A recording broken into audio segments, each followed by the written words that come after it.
Hello friends, कैसे हैं आप लोग। उम्मीद है सब लोग अच्छे होंगे और सबका काम मार्केट में अच्छा चल रहा होगा। मैं काफ़ी टाइम बाद ज्वाइन किया हूँ। कुछ इश्यूज़ थे, कुछ प्रॉब्लम्स थी, तो मैं नहीं कर पाया था। बट अभी मैं कोशिश करूँगा कि रेगुलर आप लोगों के साथ जुड़ सकूँ।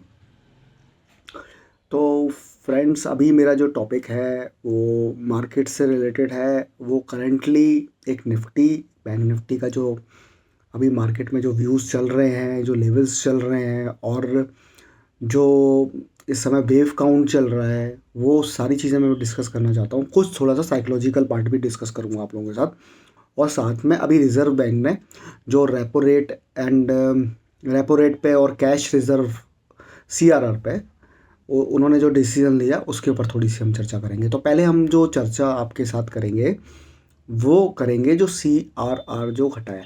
CRR घटाया, उसका मतलब क्या? रेपो रेट नहीं घटाया है, उसमें जो है कस्टमर्स को कोई फ़ायदा नहीं मिलेगा। जो लोन वगैरह में मिलता है वो सब नहीं मिलेगा। अभी सिर्फ CRR घटाया है, इसमें बैंक्स को फ़ायदा होगा। बैंक्स को क्या फ़ायदा होगा कि जो रिज़र्व बैंक के पास उनका जो पैसा होता है वो 4.5% था, अब 4% रहेगा। ठीक है। तो उससे होगा क्या कि बैंक्स को फ़ायदा होगा। तो बैंक्स को उसमें बेनिफिट होगा, उसमें बाकी लोगों को उसमें ऐसा कुछ खास बेनिफिट नहीं होने वाला है। तो रेपो रेट उन्होंने नहीं किया है, अनचेंज्ड रहा है। एक तो ये है। अब उसके बाद मैं आता हूँ निफ्टी एंड बैंक निफ्टी के लेवल्स पे। तो फ्रेंड्स, आप लोगों ने देखा काफ़ी टाइम से जो काफ़ी उठापटक रही मार्केट के अंदर, काफ़ी डाउन साइड गई, सब कुछ देखा आप लोगों ने। अब काफ़ी परेशान हुए होंगे, आप लोगों के पोर्टफोलियो भी जो है डाउन साइड में गए होंगे। और उम्मीद के मुताबिक उतना जो है मार्केट उतना अच्छा काम नहीं कर रहा। उसकी सबसे बड़ी वजह वही है, अर्निंग्स। Q2 की अर्निंग्स जो है वो अच्छी नहीं आई है काफ़ी कंपनीज़ की। और साथ में FIs ने अपना पैसा निकाला है, क्योंकि वहाँ अमेरिका में उन्हें अच्छा मतलब कमाने का मौका मिल रहा है। तो एक ये है। तो अभी क्या है, अभी की हम सारी चीज़ें आप लोगों को वैसे पता होंगी। और फिर भी हम एक बार डिस्कस कर लेते हैं कि वेव काउंट में अभी जो दिख रहा है, जो ज़्यादातर चांसेस हैं वो ए वेव की लग रही हैं। ए वेव की लग रही है कि ए वेव नीचे बन चुकी है। मैं अभी चार्ट्स पे नहीं दिखा पा रहा हूँ आपको, लेकिन जस्ट मैं आपको अभी चार्ट्स पे मैं आपको बाद में दिखा दूंगा। बट मैं अभी आपको एक छोटा सा एक व्यू बता रहा हूँ कि ए वेव बन चुकी है, ऐसा लग रहा है। और ए वेव के बाद अब ये बी वेव बनी है। बी वेव में ये दिसंबर में थोड़ा सा ये ऊपर रह सकता है, और काफ़ी हद तक 50% की रिट्रेसमेंट ये कर चुका है।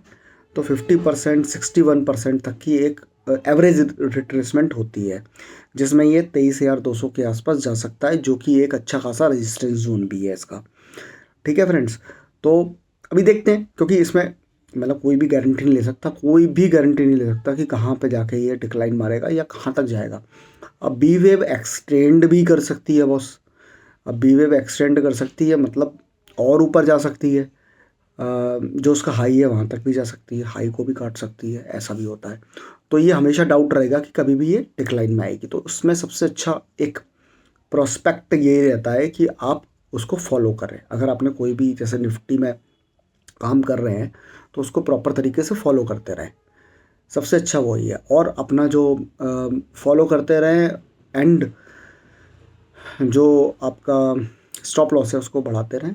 सबसे अच्छा तरीका यही है, अगर आप उसमें पोजिशनली हैं। और बाकी तो अ, अगर आप इंट्राडे पे काम करते हैं तो डिप पे बाय करें।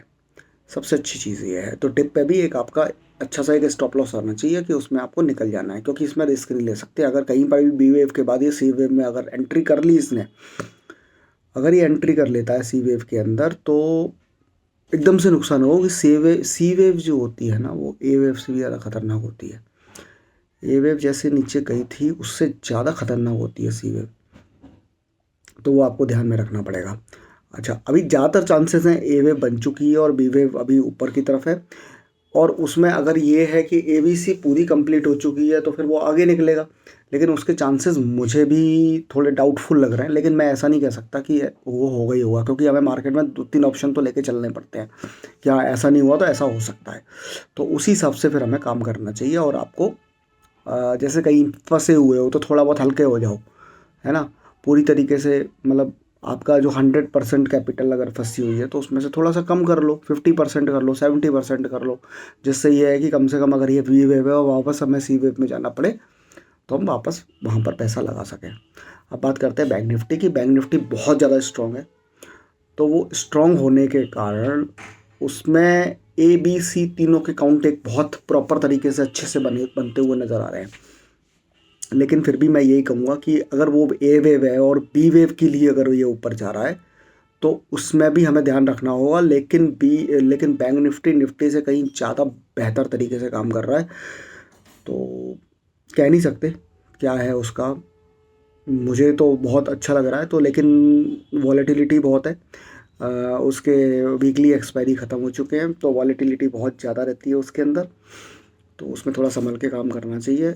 और पोजिशनली है तो वही स्टॉप लॉस अपना फॉलो करें, सबसे बढ़िया तरीका वही है। और देखते हैं क्या होता है बैंक निफ्टी में अभी, लेकिन स्ट्रॉन्ग है, काफ़ी स्ट्रॉन्ग है बैंक्स के शेयर्स, और स्पेशली एचडीएफसी बैंक, और अभी तो आईसीआईसी बैंक भी काफ़ी अच्छा हो गया है।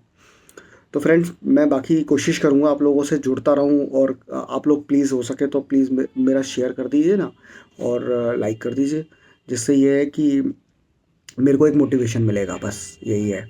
ठीक है। और मैं एक शेयर है टाटा मोटर्स, उस पर थोड़ा सा मैं एक करूँगा, क्योंकि उस दिन थोड़ा सा एक अच्छा सा उसने बुलिश पैटर्न, उसने बुलिश कैंडल लगाई है, तो वो एक रिवर्सल टाइप होती है, तो उसमें भी एक अच्छा लग रहा है। या तो वो बी वेव होगी, अब बी वेव होगी तो बी वेव की स्टार्टिंग हुई है, तो उसमें हम बैठ सकते हैं, बहुत अच्छा है, क्योंकि निफ्टी और बैंक निफ्टी जा चुका है। Tata Motors is good, very good share, and trading prospect से इस समय मुझे उसमें एक अच्छा वो लग रहा है।